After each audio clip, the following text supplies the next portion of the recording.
Bill Maher had Rick Santorum on his show last week, and they actually sparred pretty hard over the issue of climate change. So I'll let you guys see the clip, and then we'll come back and discuss it. And we're going to run into problems there, because I don't think you think climate change is a real problem. And I'm not alone. I mean, the most recent survey... You're not alone. The most recent survey of climate scientists said about 57% don't agree with the idea that 95% of the change in the climate is being caused by CO2. Again?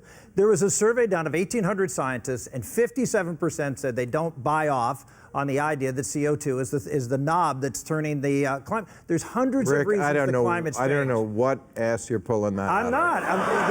I'll send you the survey. Okay. It's 1,800 climate scientists. That's number one. Number two, the 97% figure that's thrown around, the head of the UN IPC said that number was pulled out of thin air. It was based on a survey of 77, not even 97 scientists responded to that survey. So let's talk about facts. All right, challenge accepted. Let's do that. So when it comes to the study he's referring to, PolitiFact explains, Santorum inaccurately describes the idea that he says 57% of scientists don't agree with. The IPCC has said it is extremely likely, meaning a 95% confidence level, that humans are causing climate change. The IPCC also said it is very likely, meaning a 90% confidence level, that greenhouse gases are the driver. So it's not about whether or not they think climate change is real or not, it's about their confidence level. So now PolitiFact continues. The survey's findings disprove the IPCC's confidence level finding. About 65% of scientists said they agreed that greenhouse gases were the main driver of climate change.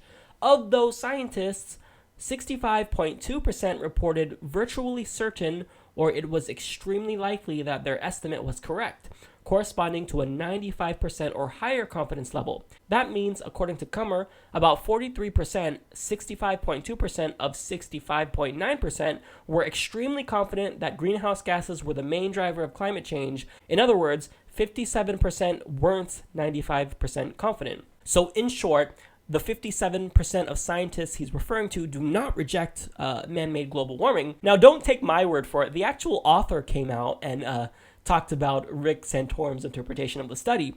And PolitiFact explains, the survey's lead author, Bart Verhagen, told us first, 22% of climate scientists surveyed didn't actually answer a question as to what extent greenhouse gases were causing climate change. He said it would be more accurate to consider only those who answered the question. Now, second, Maher only counts scientists who were 95% or more confident that greenhouse gases drive climate change when the actual IPCC statement reports a 90% certainty. So basically, Rick Santorum's claim is not consistent with the results from our survey. So in short, the real findings of the survey maintains that there is a scientific consensus that global warming is real and it's man-made, but the levels of confidence vary between 90 and 95%. Now, Rick Santorum also made the second claim that the 97% figure is completely bogus. He says that that figure does not account for the amount of scientists who believe in man-made climate change because it's overblown and their survey sample was too small. They only used 77 scientists. So now that's false, because in a meta-study involving just under 14,000 peer-reviewed climate articles published between 1991 and 2012, only 24 reject global warming. I'll show you the chart. Again, I'll reiterate that.